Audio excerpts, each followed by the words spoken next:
আজকে খুব সকালে উঠতে পারিনি বলে কত কথা যে শুনেছি, কত কথা শুনবই না কেন? শোনার মতো করে কাজ করলে তো শুনতে হবে, তাই না? একটা দীর্ঘ নিঃশ্বাস করে সারাদিনটা ব্যয় করেছি। আর কি আর করব? এগুলো হচ্ছে আমার তুলির ব্রাশ।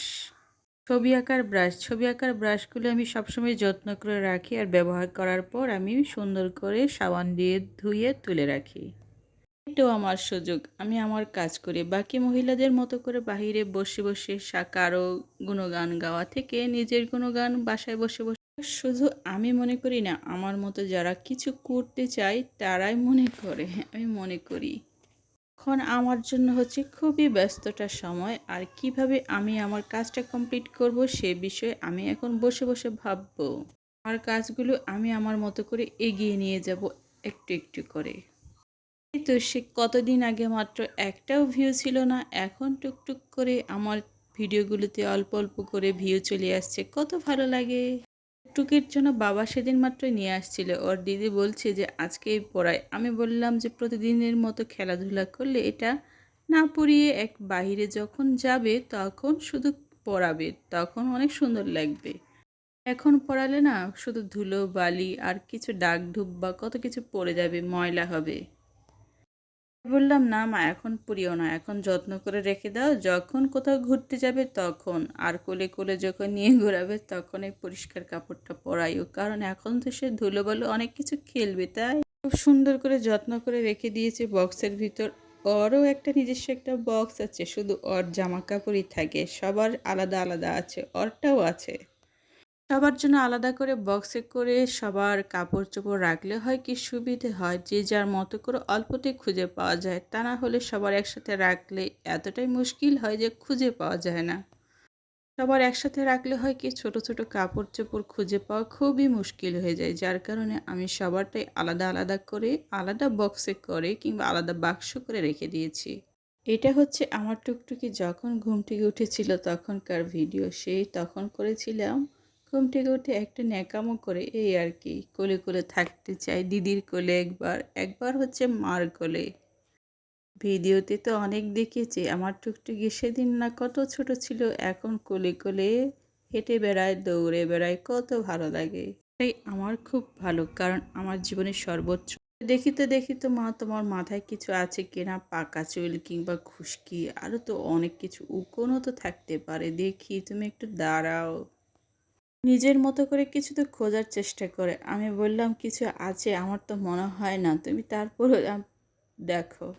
রোজ বলে, মা তুমি একটু সুন্দর করে দাঁড়াও, আমি তোমাকে দেখাই কেমন হয়, তোমার মাথায় কি আছে। ওই যে ছোট ছোট করে সাদা খুশকির মতো থাকে, ওইটাই খুঁচিয়ে খুঁচিয়ে বের করে। যেমন ওর ফ্রি টাইমে মার কাছে থাকবে আর কিছুটা মার কাছে ছোট ছোট জিনিসগুলো আবদার করবে, এটাই হচ্ছে রোজের মনের শান্তি। এইভাবে মামের বন্ধনটা সুন্দর হয়, আরও দৃঢ় হয়, পাকাপোক্ত হয়। এগুলো হচ্ছে মা মেয়ের ভালোবাসার সম্পর্ক, সুন্দর সময়ের সদ্ব্যবহার, যে যাই বলেন, তবে সুন্দর একটা সম্পর্ক। এইভাবে ছোট থেকে আস্তে আস্তে বড় করেছি, আরও তো বড় হবে, এখন তো অনেক ছোট। আজকে ওদের পছন্দ মতো আমি রান্না করে দিয়েছি, রান্না করিয়ে দেওয়ার পর বলেছে, মা আজকের রান্নাটা খুবই মজা হয়েছে। আজকে রান্না করেছিলাম কিছুটা আলু মাছ দিয়ে চচ্চড়ি আর ওদের পছন্দের বড়া। আমি বললাম, আর দেখতে হবে না মা। বলে, না না মা, তোমার মাথায় আছে, তোমার মাথায় আমি দেখি ওই ছোট ছোট খুশকির মতো যেগুলো আছে, ছোট ব্রণের মতো আছে, ওগুলোই দেখার চেষ্টা করে। বললাম, মা তুমি খেলতে যাও, এখন তুমি খেলতে গেলে তোমার অনেক ভালো লাগবে, আমার আর সাথে আর আমার মাথায় কিছু দেখতে হবে না। টুকটুকিকে সাথে করে নিয়ে এখন খেলতে যাও, তোমার খুব ভালো সময় কাটবে। আগে মাত্র প্রাইভেট থেকে এসেছে, প্রাইভেট থেকে আসার পর সে এইভাবেই ফ্রি থাকে আর ফ্রি সময়টা আমার সাথে ব্যয় করার চেষ্টা করে। সারাদিনটা আমার ভালোই কেটেছে। ভালো কাটার কারণ একটাই, কারণ আজকে আমার শরীর মন দুটোই ভালো ছিল, আর ওদের সাথে সময় কাটানো মানেই তো আমার জীবনের সবথেকে ভালো সময়। আমাকে ছেড়ে অত দূরে, কত দূরে যে বসবাস করছি, একেবারে অনেক দূরে, তারপরও ওদেরকে খুব দেখতে ইচ্ছে করে। এখন তো ফোনের যুগ, মোবাইলের মাধ্যমে ভিডিও কলে অনেকভাবে কথা বলা যায়। ভিডিও কলের মাধ্যমে মাঝে মধ্যে কথা হয়, তারপরও ওদের সাথে দেখা সাক্ষাৎ করতে ইচ্ছে করে। দূরে বিয়ে করলে এটাই হচ্ছে, অনেকভাবে মা বাবাকে অনেক সময় দেখতে পাই না, কাছে পাই না, এটার থেকে এক বুক ভরা কত যে কি বলবো। এই ইচ্ছেগুলো শুধু মনের ভিতরেই আমার থেকে গেল, শুধু আমি আর আমার টুকটুকি আর বাচ্চার বাবাকে নিয়ে আমাদের ছোট্ট সংসার। তো দূরে আমরা বসবাস করে, এখানে নেই আমাদের আপনজন, নেই আমাদের সঙ্গী সাথী আত্মীয় স্বজন, আমরাই। সত্যি কথা বলতে কি, কর্মজীবনে মানুষ এভাবেই জীবনযাপন করে একাকিত্বে। তারপরেও ভালো লাগার বিষয় থাকে, তারপরও আত্মীয় স্বজনদের কাছে থাকতে ইচ্ছা করে। সময় বুঝে ওদের সাথে সময় ব্যয় করতে ইচ্ছা করে বিভিন্ন উৎসব বা বিভিন্ন প্রোগ্রামে। আমি আমার টুকটুকির সাথে বলগুলো খেলছিলাম, ভালো লাগছিল। ওই আমার সাথে খেলতে খুবই পছন্দ করে। বলটা রঙিন, তাই সে খেলতে খুবই পছন্দ করছে আর ছোট। ওয়াও! সময়গুলো ওদের সাথে এমনইভাবে আমি রঙিন করে তুলি আর জীবনটা আরও মধুময় আর মধুর করে তুলি। ওর সাথে খেলাধুলা করতে খুবই ভালো লাগে। আর ওই তো আমার সাথে খেলতে মানে আমার সাথে সময় কাটানো মানে সব থেকে আনন্দের মুহূর্ত।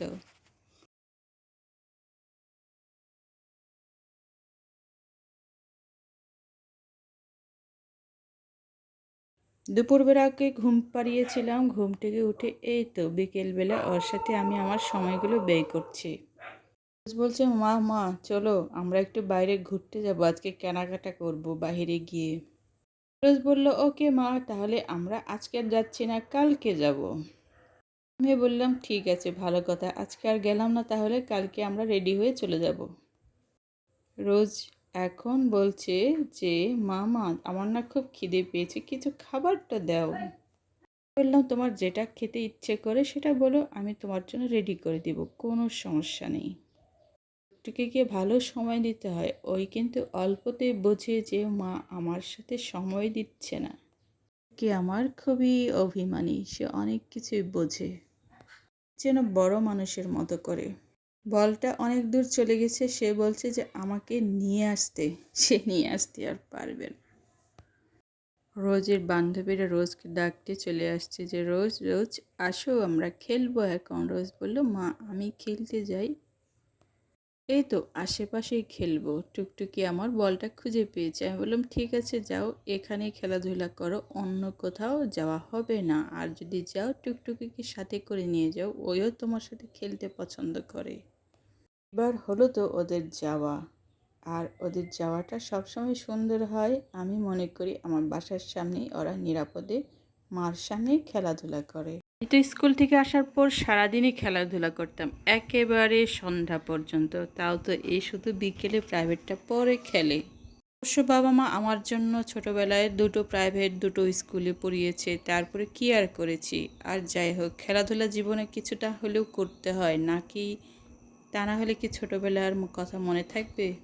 খেলাধুলা করলে নাকি শরীরটা মনটা অনেকটাই ফ্রেশ হয়। এই বয়সে মনটা ফ্রেশ হয় ওদের সাথে ভালো সময় কাটাতে পারলে, কারণ ওদের সাথে আমার মুহূর্তগুলো না আমার জীবনের সব থেকে আনন্দময় মুহূর্ত। আমি মনে করি জীবনটা আমার সার্থক হয়ে গেছে এদেরকে জন্ম দিতে পারে। কারণ আমি আমার মনে করি দাম্পত্য জীবনের সব থেকে সার্থক সময়টা হচ্ছে ওদের সাথে সময় ব্যয় করতে পারা। সৃষ্টিকর্তা এত সুন্দর সময়টা দিয়েছে যে আমি ওদেরকে জন্ম দিতে পেরেছি। অনেকের ভাগ্যে তো এটুকুও জোটে না, আর আমি তো ঈশ্বরের আশীর্বাদে, সৃষ্টিকর্তার আশীর্বাদে অনেক কিছুই পেয়েছি, জীবনে আরও অনেক কিছু পাবো।